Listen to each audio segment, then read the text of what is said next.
Alex Jones, the very next day after a right-wing terrorist attack in Las Vegas that killed 3 people, 2 of them police officers, he goes on his show and he calls it a false flag, again, the day after. And then he proceeds to play the victim of the shooting. He acts like he's the victim, and he gets defensive. Now, why is he getting defensive? Because the shooter was a fan of his. I said they're going to pull a false flag, probably shooting cops. And I know I said that probably since Bundy Ranch thing 100 times. In the last couple of years, 300, 400, 500 times. You've all heard it ad nauseum. I'm sure you're sick of hearing it. We'll find the clips. We found some of them, but not the specific ones. Because if I was the globalist who are willing to stage all these other false flags,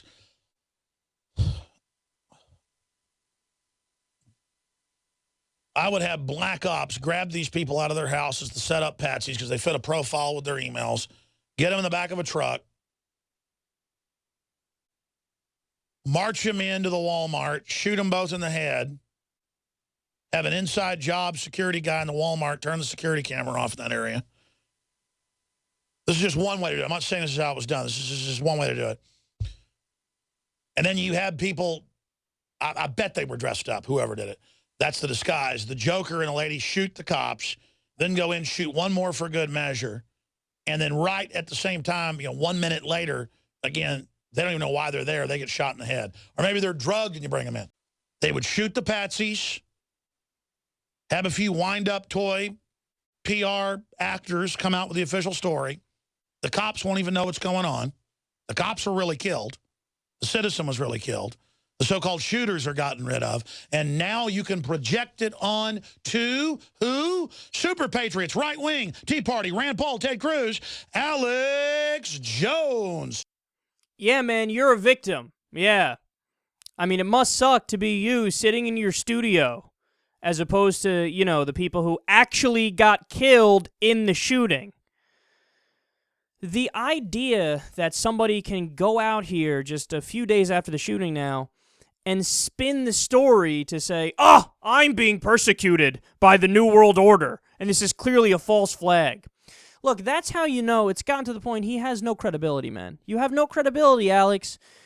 You can't say it's a false flag a day after the thing happens because you're not even giving people the perception of objectivity, that you give a shit to do an investigation or to do fact-finding to then make up your bullshit story about how it's a false flag. A day after it happens, you're going out there and you're saying it's a false flag.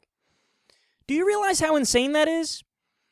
You're admitting you don't give a shit about doing the research and going into the details and trying to get information and trying to connect dots. And look, I'm not a 9/11 truther, but at least those people waited a little bit longer, waited a few years to make their silly documentary to come up with these different explanations as to, this happened, and here's a question, and here's another question, and here's another question.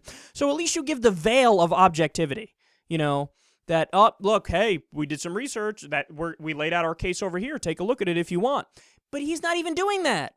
The day after the shooting, it was the same thing with when Aaron Alexis shot up that government building. Remember? The day it happened, in that case, he did it. And he probably would have done the same thing here, but he probably wasn't on the air on a Sunday. He came back on Monday.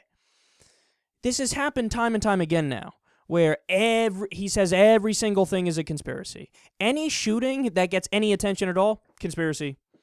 Okay, but why, Alex? Why is it a conspiracy? Because they want to come and get your guns. The New World Order wants to take your guns. But, dude, how many times have we been over this? The strongest proposal in Congress, even after Sandy Hook, when 20 children were killed and 6 other staff members at the school were killed, the strongest proposal was a ban on assault weapons, a ban on high-capacity magazines, and universal background checks. Okay? You know what would have happened in that case? All of the pistols, all of the rifles, all of the shotguns in the country would have been 100% left alone. Even under the strongest proposal, which didn't even come close to passing, then the Democrats said, okay, let's just do a background check because the other things aren't going to pass. They watered that down to a background check with a shitload of loopholes. Even that didn't pass Congress. That was blocked by the Republicans. Okay? But even under the strongest proposal, they wouldn't have come and taken away the guns. You still would have had the overwhelming majority of the guns in the country. We have over 300 million. When all was said and done, you probably would have had about that same number. Even if they come and take away the assault weapons, again, all the pistols, all the shotguns, all the rifles remain. But the idea is, oh, they're staging this to take our weapons. Well, they're doing a really fucking shitty job of taking the weapons. And by the way, they can't take the weapons. That's not allowed. So your whole premise is wrong because there's no motive to fake these shootings. And then also, look, let's get to the bottom line here, man. The reason why he's so defensive is that the guy who did the shooting was a fan of his. So, look, I'm not one of those people. I want to be clear. I'm in no way blaming Alex Jones. Okay? By the same token, whenever there's an extreme right-winger who does a shooting, you just can't blame, Sean Hannity or Glenn Beck or whatever. You can't, because we live in a free speech country and you get to say whatever the fuck you want to say. And the idea that there's some crazy person that takes it too far and does a shooting, I'm sorry, you just can't blame the person. Okay? It's not Alex Jones' fault. But with that being said, he should have come out there and been a human being and said, look, man, we talk about a lot of serious stuff on the show. These are my true beliefs. I just want to let you know that. But if you're a listener to the show, don't do violence. Don't do violence. Violence isn't the way. Violence isn't the right answer. And even if he hints at the idea, I mean, he's Alex Jones. He's going to find a conspiracy and everything. But even if he just hints at the idea, I don't know, guys, this might have been a conspiracy, but we're not sure yet. We're going to look into it here at Infowars.com, PrisonPlanet.com. Even if you say, look, I don't know, but hey, on the chance it's not a conspiracy, just to all my listeners, don't do violence. That's never the right way to go. We become the bad guys when you do that. But no, he doesn't do that. He has to go out there and put on this fake bravado and lie to people and say, he knows it was a false flag. You can't know that it's a false flag because it happened a fucking day ago. There's been no investigation, and it's a ridiculous notion in the first place.